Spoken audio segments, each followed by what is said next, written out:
Today is July 8th, 2026, and this is my reading log. The books that I'm reading right now: Why Does the World Exist by Jim Holt, White Noise by Don DeLillo, finished, we'll talk about that, Boredom by Alberto Moravia, Barbarians at the Gate by Bryan Burrough, The Warburgs by Ron Chernow, I, Robot by Isaac Asimov, How to Talk About Books You Haven't Read by Pierre Bayard, Look at That, Discover the Joy of Seeing by Sketching by Bobbie, Heron, and Inventor of the Future, The Visionary Life of Buckminster Fuller by Alec, Nevala-Lee. I want to start off with White Noise. I finished it, but it's like kind of like a finished where I kind of gave up. I was not really a big fan of DeLillo's prose style. I looked it up on the internet. A lot of people really like his sentences because they're very punchy, similar to kind of like how Murakami writes punchy sentences in his fiction. But I think that the delivery, and perhaps maybe it was just my own current exhaustion, fatigue with the kind of complacency of the American middle class. And what I mean by that is that there's a bunch of content on the internet of people on YouTube basically complaining about being taken advantage of by big social media giants when they themselves are spending their whole day participating in it. And it's a very kind of privileged position to be in. And I find that, it's, while true, I do think that it is true that these companies are actively taking advantage of the users that are using them. It just kind of, I don't know. It was a little bit too much, and I think that my favorite things about the book were that the kind of way that the turn of phrase at the end of chapters always kind of alluded to the greater disaster that was lurking in the corner. A lot of the chapters were structured in such a way where DeLillo sets up the kind of almost mundanity of this family's life. And then on the backdrop of this like terrible emergency, I found out that Netflix put out a White Noise movie in 2023 starring Adam Driver. So I might check that out. I skipped ahead in spoilers. He shoots someone. His daughter gets sick while they're in the gym.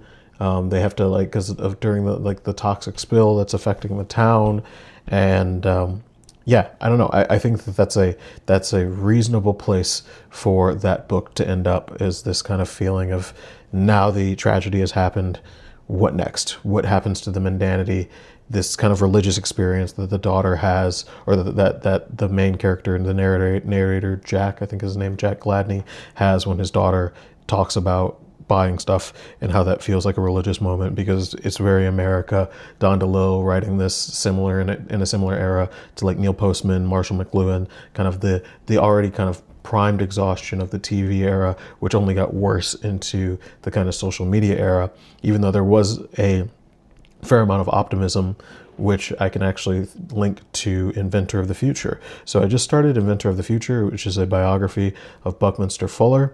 And I find that Buckminster Fuller is he's about 2 generations removed from me in terms of tech people who they kind of idolize and care about, if that makes sense. When I was coming up in software, I was learning computer science in 2012-ish. And that was, people would worship like Linus Torvalds, Steve Jobs. This was the guy that Steve Jobs worshipped, right? So Buckminster Fuller, at least from what I'm gathering so far, I'm still pretty early on into his life. He just had his first daughter with his wife, Anna. He had this really deep love for his wife, Anna, and sent her all these intense love letters where he's like, I need you to marry me. His eyesight is really bad, so he's basically blind. He's has hearing issues from the moment that he's born too. And I think that the author, Alec, Nevala-Lee, points out really early on in the book that Buckminster Fuller is one of those characters, he's one of those men that kind of exacerbates the achievements of their own life that is already filled with achievement. Napoleon is really famous for doing this. Napoleon obviously emperor of France, but would go out of his way to propagandize or build up his ego, even though he was already a person that basically everybody in Europe knew of. And I think Buckminster Fuller was kind of the same way. He likes to mythologize the things of his life. And as a matter of fact, Alec Nevala-Lee actually goes out of his way to be like, this is false. A good example was Woodrow Wilson making a transatlantic call, because Buckminster Fuller was in the Navy during World War I, or the Marines. He was in some military branch, basically looking for German U-boats across the U.S. coastlines and doing kind of odd jobs like helping down pilots and things like that. And he says that he was responsible for Woodrow Wilson's first transatlantic call, or he was there. And then Alec Nevala-Lee is like, no, that didn't happen. Like, the first transatlantic call happened from Paris, 3 years prior to what he said it happened, and yada, yada, yada. But I just find it interesting, and I'm curious to see, because Buckminster Fuller is now just starting to get into kind of like what he's known for, which is like mathematics, and then kind of like his futurist kind of predictions. He met Steve Jobs near the end of his life and kind of got a tour through Apple and didn't really think much of the personal computer, for example, which obviously became the world's biggest thing. And then at the end, he was like, oh yeah, actually, I love the personal computer. So really interesting guy. Sounds like he's very, has a lot of things going on, and I'm excited to learn more about him. The Warburgs is another biography by Ron Chernow. It's about this Jewish family. I'm still pretty early on in the book. There's the initial matriarch and the initial kind of patriarch, Sarah and Abi. There's actually people before that, like the Moses branch. In this is in Hamburg, Germany, and they're like Hamburg, Germany Jews, and they run a bank. And the reason that, a lot of Jewish people in Germany ran money lending kind of like bank operations is they weren't allowed to have last names, they weren't allowed to own property, and they weren't allowed to enter many trades. So one of the trades that they could enter was money lending, and then they became these kind of families that we know of, like the Rothschilds, for example, which did have come up already time to time, in the Warburgs. So the Warburgs are interesting because, the matriarch Sarah was running the bank after Abi died, her husband, and has two sons, Moritz and Sigmund. And Sigmund is kind of like takes over for the bank for her and kind of runs it. Moritz is kind of lazy, but he has like really amazing sons who everybody thinks is going to do amazing things. And they're still basically kids where I am in the book right now. They're teenagers, but they're all shaping up to be these two big branches of the family, where Sigmund's branch and Moritz's branch are kind of like at odds. And I'm excited to find out more about that. Specifically right now, I'm again at the generation of Moritz and his wife Charlotte, and then she's kind of like basically exactly what Sarah was to Abi, where she's like extremely kind of motivated and moving and kind of keeping everybody alive.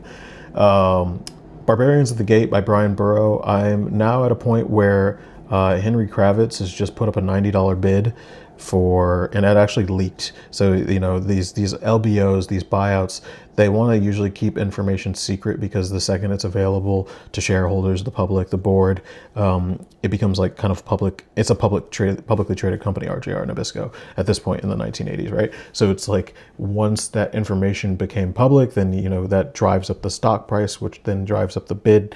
And so, it's interesting because, again, I think I said this in my last reading journal, but I'm already kind of like emotionally frustrated with basically everybody in the book. There's actually someone who I really liked, Theodore Forstmann, who was basically also in the LBO game, but he was obsessed with reputation. He was basically called out Kravitz's firm for being full of junk bonds, and he's like, this firm is just basically selling, shitty companies, and a junk bond, which I found from Googling, is basically a bond where it's, a company will sell a bond that isn't doing well, and they will use it and be like, if the company fails, they never pay it back, right? So startups will do something like that. It's actually kind of akin to the modern startup ecosystem, which has a really good book, Working in Public, which talks about kind of a little bit of the startup ecosystem, or what tech calls thinking. Is maybe another book that ties into Inventor of the Future, that I was thinking about, with kind of like, again, the hypocrisy of a lot of these giant money moves is that they seem so apparent, they seem so transparent, but then the only people who end up winning are the people who kind of just like weaseled through the bid, basically. And there's a lot of different small banks involved and people, and there's a lot of names being thrown around at Barbarians at the Gate. I'm not really trying to remember all of them. I'm trying to remember some of the main characters like Kravitz, Ross Johnson, but I'm more paying attention to the personalities and the kind of situations that allow for these purchases to happen. Anyone? Oh, iRobot. So iRobot is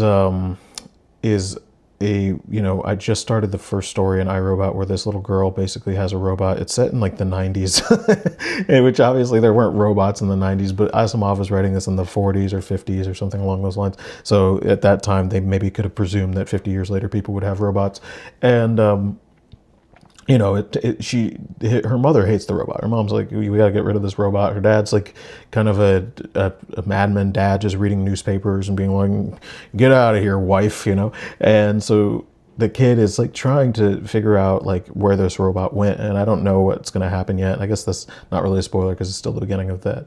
But they just went to New York to do what the kid believes is detective work, but the parents are actually trying to distract her away from the fact that they of course sold the robot, and they are like the neighbors felt uncomfortable that the kid had a robot, right?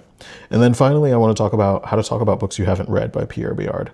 I love the way that this book is going. I think that if you obviously, have been watching these reading journals, you'll know that I'm into systems, and I think that reading without a system is effectively a useless thing because there are millions and millions of published books. Reading is a skill that you can develop. It's a system that you can work on and kind of like find weak points in the system to keep the system flowing in terms of comprehension and throughput of books. And in the first chapter of How to Talk About Books You Haven't Read, he's like, here's how to there's librarians who pride themselves on having just looked at the table of contents of books. And he praises it in a way that I also love, which is it's more important to be able to geolocate a book in the other relationship to other books that it has than it is to understand that book in depth. Because you can always, especially in this era, return to that book, but it's much better to be able to be like Napoleon on the wall there and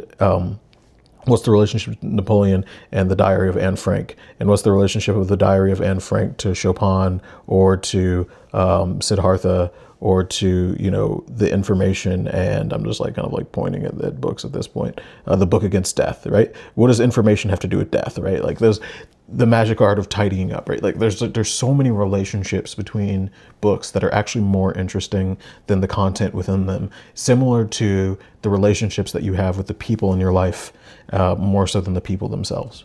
So that's my log for today. Have a good one.